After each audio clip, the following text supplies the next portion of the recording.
Hello everyone, welcome back on commerce hurricanes.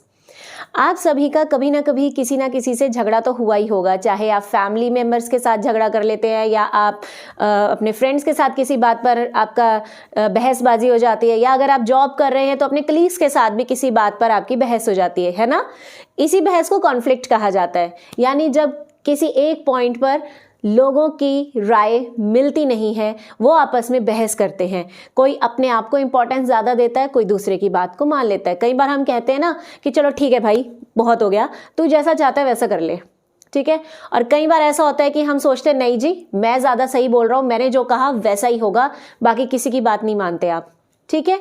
तो ये जो आपका बिहेवियर है ना, कॉन्फ्लिक्ट को सॉल्व करने का या कॉन्फ्लिक्ट में जो आप बिहेवियर शो करते हो, इसी चीज़ को एक मॉडल के ज़रिए थॉमस एंड किलमैन ने हमें समझाया था। तो आइए जानते हैं क्या है ये मॉडल। ये बहुत इंपॉर्टेंट मॉडल है बच्चों, क्योंकि ये सिर्फ आपके डिग्री एग्जाम्स में ही नहीं बल्कि आपके कॉम्पिटिटिव एग्जाम्स में भी पूछा जाता है। यूजीसी नेट है या कोई और टीचिंग जैसे केवीएस, डीएसएसबी, आप कोई भी एग्जाम दे रहे हैं उसमें ये पूछा जाता है। तो इसीलिए वीडियो को एंड तक ज़रूर देखिएगा, मैं बहुत ही ईजी तरीके से आपको ये मॉडल करवाने वाली हूँ। और वीडियो पसंद आए तो दोस्तों के साथ शेयर जरूर कीजिएगा, लाइक कीजिएगा, और अगर आप चैनल पर नए हैं तो प्लीज़ चैनल को सब्सक्राइब किए बिना मत जाइएगा। आइए जानते हैं क्या है ये मॉडल, बट उससे पहले आप इसका स्क्रीनशॉट ले लीजिए। देखिए, ये जो मॉडल है ये कॉन्फ्लिक्ट को रिजॉल्व करता है। कॉन्फ्लिक्ट क्या होता है मैंने अभी बताया, जब किसी बात पे हमारा मतभेद हो जाए, है ना, उसको हम कॉन्फ्लिक्ट कहते हैं, झगड़े को। तो जब झगड़ा हो जाता है तो ये थोड़ी ना कि आप लड़ते रहेंगे, तलवारें निकाल लेंगे, नहीं, आप क्या करोगे, उस झगड़े को सॉल्व करने की कोशिश करोगे। तो झगड़े को सॉल्व करने के लिए हमारे पास कुछ स्टेप्स उन्होंने बताए, कुछ जरिए उन्होंने बताए, जिनके बारे में हम आज बात करने वाले हैं। तो ये जो मॉडल था, इसको कंटिजेंसी मॉडल भी कह देते हैं हम, रिजोल्यूशन का, ठीक है। तो ये डेवलप किया था थॉमस ने और किलमैन ने। ये दोनों अलग पर्सन हैं, 1970s में इन्होंने ये मॉडल बनाया था। ये एक ऐसा फ्रेमवर्क है जो ये बताता है कि लोग कैसे रिस्पॉन्ड करते हैं, यानी लोग कैसे बिहेव करते हैं अगर उनका किसी के साथ कॉन्फ्लिक्ट हो जाए, यानी किसी के साथ अगर उनका झगड़ा हो जाए। तो उन्होंने ये बताया कि इस मॉडल के हमारे पास दो डायमेंशंस हैं, यानी इन्होंने दो दिशाएं बता दी मॉडल को बनाने के समय। एक को नाम दिया इन्होंने असर्टिव, दूसरे को नाम दिया कोऑपरेटिवनेस। असर्टिव का मतलब क्या होता है? असर्टिव का मतलब होता है जब आप पॉजिटिव होते हो, आप दबंग बिहेवियर दिखाते हो, यानी जो आपने सोचा वो कर जाओगे, उसे हम असर्टिव कहते हैं, ठीक है। और कोऑपरेटिवनेस क्या होता है कि जब आप सामने वाले की बात को मान लेते हैं और खुद झुक जाते हैं, ठीक है। ये देखो, दोनों अलग चीजें हैं। यहां पर आप अपने आप को इंपॉर्टेंस दे रहे हो, यहां पर आप दूसरे को इंपॉर्टेंस दे रहे हो, है ना। अब कैसे ये मॉडल काम करता है इसको एक एग्जांपल से समझते हैं। जैसे मैंने यहाँ लिखा भी है, सपोज करते हैं एक्स और वाई दो पर्सन है, एक कंपनी में काम करते हैं, किसी बात पर उन दोनों में बहसबाजी हो गई, ठीक है। अब बहस करते समय उनके पास दो ही तरीके हैं, या तो वो खुद को इंपॉर्टेंस दे या वो दूसरे को इंपॉर्टेंस दे, है ना। तो अगर उनका कंसर्न होता है ओन सेल्फ का मतलब क्या होता है, अगर वो खुद को ज्यादा इंपॉर्टेंस दे रहे हैं, ठीक है, यही दो ही तरीके मैंने बोले, या तो वो खुद को ज्यादा इंपॉर्टेंस दे रहे हैं या वो दूसरे के एक्सपीरियंस को या दूसरे की चीजों को इंपॉर्टेंस दे रहे हैं। यही होता है, या तो खुद को महत्व दे लो या दूसरे को, ठीक है। तो इस चीज के आधार पे उन्होंने ये चार चीजें बना दी। एक को उन्होंने असर्टिव का नाम दिया और दूसरे को कोऑपरेटिवनेस का। तो ध्यान से समझना इस चीज को, क्योंकि ये कॉर्पोरेट जो है ना, यूजीसी नेट वगैरह में बहुत आता है। When concern for self is high, जब आपका कंसर्न खुद के प्रति होता है, मतलब जब आप खुद को इंपॉर्टेंस देते हो, तो ऐसी कंडीशन में आप असर्टिव हो जाते हो, यानी आप दबंग बिहेवियर दिखाते हो, आप अपने लिए पॉजिटिव हो जाते हो, आप दूसरे की बात नहीं सुनना चाहते, ठीक है, आप सिर्फ खुद की बात को रखना जानते हो। लेकिन अगर आपका कंसर्न अपने लिए लो है, यानी अगर आप खुद को इंपॉर्टेंस नहीं दे रहे, तो ऐसी कंडीशन में आप अनअसर्टिव हो जाते हो, यानी उदासीन हो जाते हो, आप नेगेटिव हो जाते हो खुद के लिए, आप दूसरे के आगे सरेंडर कर देते हो, ठीक है जी। अब बात करते हैं अदर्स। ये दोनों चीजें खुद के लिए थी। खुद को इंपॉर्टेंस दोगे तो असर्टिव रहेंगे, खुद को इंपॉर्टेंस नहीं दोगे तो अनअसर्टिव हो जाओगे, ठीक है। अब बात करते हैं दूसरे के नजरिए की। अगर आप दूसरे के नजरिए को इंपॉर्टेंस दे रहे हो, यानी उसके प्रति आपका जो नजरिया है वो हाई है, तो ऐसी कंडीशन में आप कोऑपरेटिव हो जाएंगे, ऑब्वियसली, क्योंकि अब आप दूसरे को इंपॉर्टेंस दे रहे हो कि भाई तेरे को जो करना है कर ले, मैं तेरे साथ हूं, ठीक है, आप उसके साथ कोऑपरेट कर रहे हो। लेकिन जब आपका दूसरे के प्रति कंसर्न लो है, यानी आप उसको ज़्यादा महत्व नहीं दे रहे, तो ऐसी कंडीशन में आप अनकोऑपरेटिव हो जाओगे और आप कहोगे कि मैंने जो कहा है वही होगा, मानना है तो मानो, नहीं तो जयराम जी की। ठीक है, ऐसी कंडीशन आप क्रिएट कर देते हो। तो इसके बेसिस पर इन्होंने एक मॉडल बनाया था, हम डायग्राम के साथ उसको समझते हैं। आइए देखते हैं ये मॉडल, आप इसका स्क्रीनशॉट भी ले लीजिए। तो अब ये मॉडल में देखिए आपको यहाँ पर 5 बॉक्सेस नजर आ रहे हैं, यही बॉक्सेस स्टेजेस हैं जो हम 1 बाय 1 डिस्कस करेंगे। पहले इस डायग्राम को समझ लेते हैं। ये है हमारा OX एक्सिस, जिस पर हम कंसर्न फॉर सेल्फ दिखा रहे हैं, यानी हम ये दिखा रहे हैं कि एक इंसान अपने प्रति कितना इंपॉर्टेंस रखता है, मतलब खुद को कितनी इंपॉर्टेंस देता है। लो का मतलब कि जब इंसान खुद को इंपॉर्टेंस नहीं दे रहा, और हाई का मतलब जब इंसान खुद को ज्यादा इंपॉर्टेंस दे रहा है। ठीक है, अब OY एक्सिस पर कंसर्न फॉर अदर्स, यानी कि आप दूसरों के प्रति कैसा नजरिया रखते हो, आप उनको कितना इंपॉर्टेंस देते हो। ठीक है, तो हाई का मतलब कि आप दूसरों को ज्यादा इंपॉर्टेंस दे रहे हैं, और लो का मतलब है कि आप दूसरे को कम इंपॉर्टेंस दे रहे हैं। ठीक है, तो ये जो लिखा हुआ है ना, ये बॉक्सेस इन्हीं को रिप्रेजेंट कर रहे हैं। जैसे कि पहले हम अकोमोडेटिंग को देखें। अकोमोडेटिंग के सामने आपको क्या नजर आ रहा है, यहाँ पर आपको हाई दिख रहा है और यहाँ से इस तरफ आपको ये लो दिख रहा है। इसका क्या मतलब बनता है कि कंसर्न फॉर अदर्स हाई है, यानी दूसरों को आप ज्यादा इंपॉर्टेंस जब दे रहे हो, और कंसर्न फॉर सेल्फ कम है, खुद को कम इंपॉर्टेंस देते हो, तो वो अकोमोडेटिंग स्टेज कहलाती है। मतलब दोबारा समझ लीजिए, कंसर्न फॉर अदर हाई मतलब आप दूसरे को ज्यादा इंपॉर्टेंस दे रहे हो, आपको लग रहा है कि जो सामने वाला कह रहा है वो सही है और मैं उससे ज्यादा आर्ग्यू नहीं करना चाहता, तो ऐसी कंडीशन में आप अकोमोडेट हो जाएंगे, क्योंकि आप खुद को इंपॉर्टेंस नहीं दे रहे हो। ठीक है, अकोमोडेट का मतलब कि जो दूसरा कह रहा है उसे मान लेना। ठीक है जी, अब बात करते हैं कोलैबोरेटिंग की। कोलैबोरेटिंग में देखिए आपको इधर क्या नजर आ रहा है, हाई, और इधर क्या नजर आ रहा है, हाई, यानी कि आप दूसरे को भी पूरा इंपॉर्टेंस दे रहे हो और आप खुद को भी ज्यादा इंपॉर्टेंस दे रहे हो, दोनों ही हाई चल रही हैं। आप खुद को भी इंपॉर्टेंस दे रहे हो, दूसरे को भी दे रहे हो, मतलब खुद की बात भी मनवानी है और दूसरे की बात भी माननी है।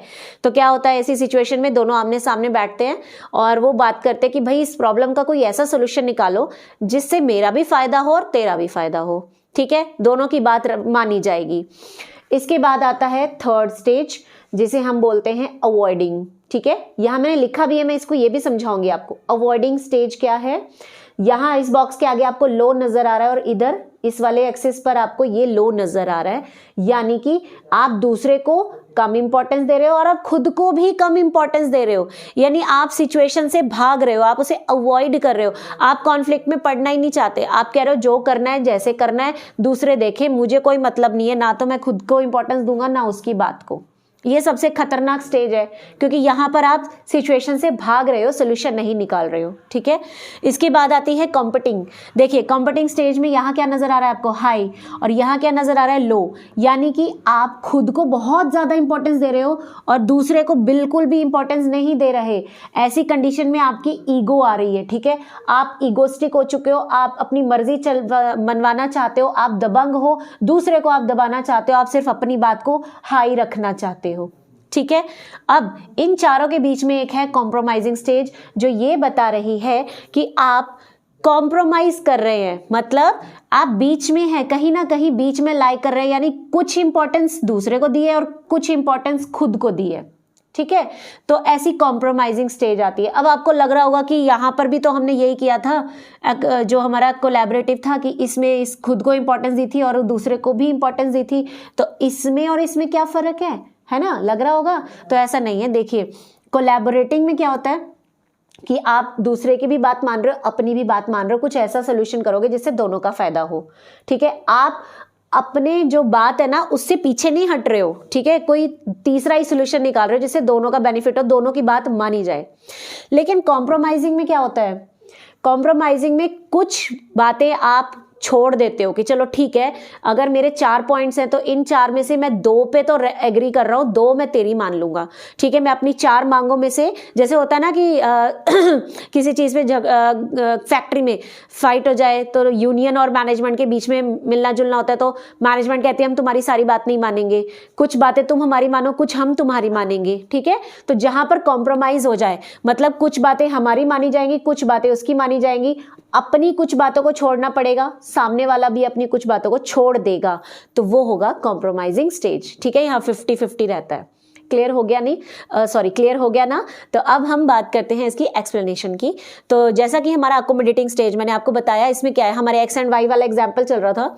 सपोज करते हैं एक्स जो है वो हमारा हाईली कंसर्न है दूसरों के लिए, यानी वो दूसरों को ज़्यादा इंपॉर्टेंस दे रहा है और वो खुद को कम इंपॉर्टेंस दे रहा है। तो ऐसी कंडीशन में वो कोऑपरेटिव भी होगा और वो असर्टिव भी होगा, ठीक है ना, सॉरी अनअसर्टिव होगा। कोऑपरेटिव क्यों है? क्योंकि दूसरे को इंपॉर्टेंस दे रहा है। हमने पढ़ा था ना शुरू में कि जब आप दूसरे को इंपॉर्टेंस देते हो आप कोऑपरेटिव होते हो, जब आप खुद को इंपॉर्टेंस नहीं देते आप अनअसर्टिव होते हो, ठीक है। तो ये एमसीक्यू में पूछा जा सकता है कि इस कंडीशन में कैसे होता है एक person.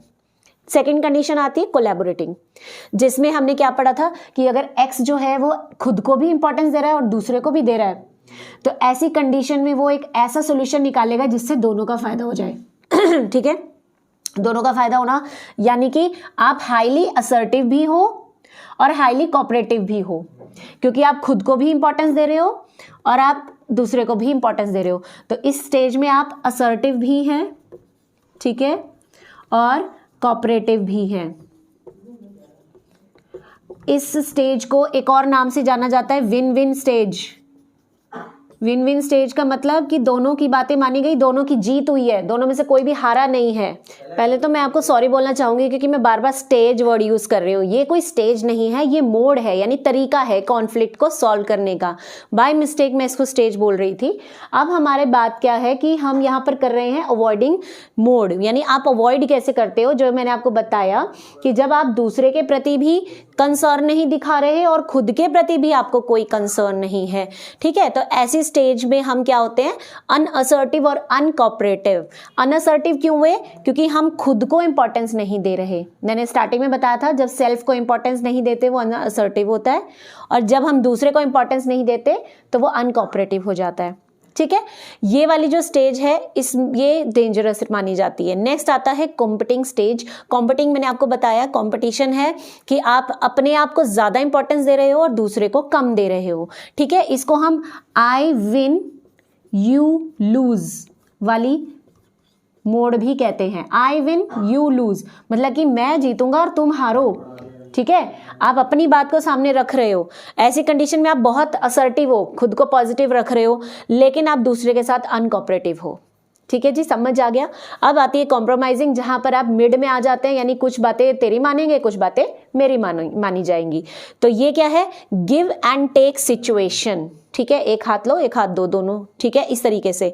Medium of level concern, जो मीडियम जो कंसर्न है ना वो मीडियम लेवल का है, यानी थोड़ा कंसर्न दूसरे के लिए और थोड़ा कंसर्न खुद के लिए है, ठीक है।